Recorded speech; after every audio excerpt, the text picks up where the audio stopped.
Hello and welcome to this fifth video in our GAUSS Basics series. Our topic is writing elegant code with Gauss's element by element, or E by E, conformability rules. We'll show how the Gauss E by E conformability rules can be used with operators and functions to make code that is compact, elegant, and fast. Last time we discussed how the element by element, or dot operators, perform element-wise operations between matrices and vectors when both operands are the same size. That's a pretty simple and obvious case.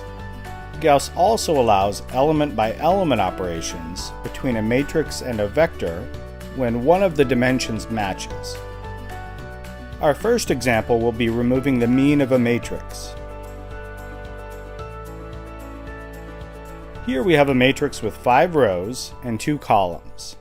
We compute the mean of each column of the matrix, which creates a 2x1 column vector.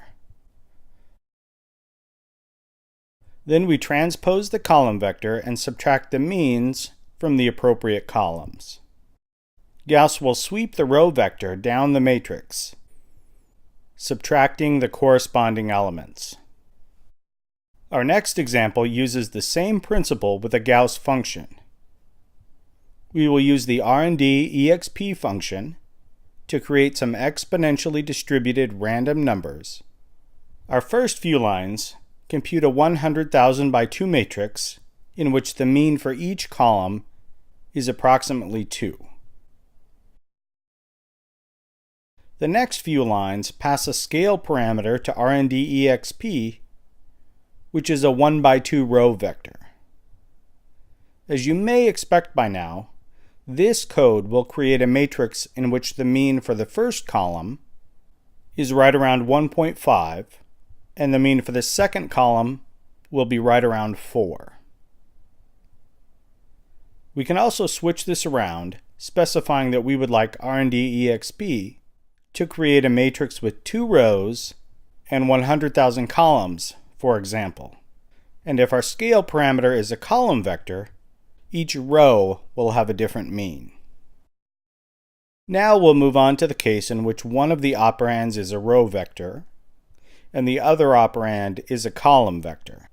In this case, the operation behaves as if the column vector was repeated so that it has the same number of columns as the row vector. Then the row vector sweeps down this new matrix, performing the desired operation.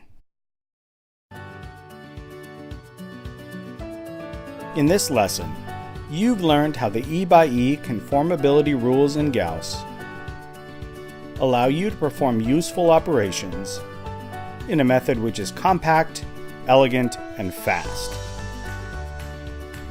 Next time, we'll discuss another set of operators which can also take advantage of these E by E conformability rules, the logical operators. See you then!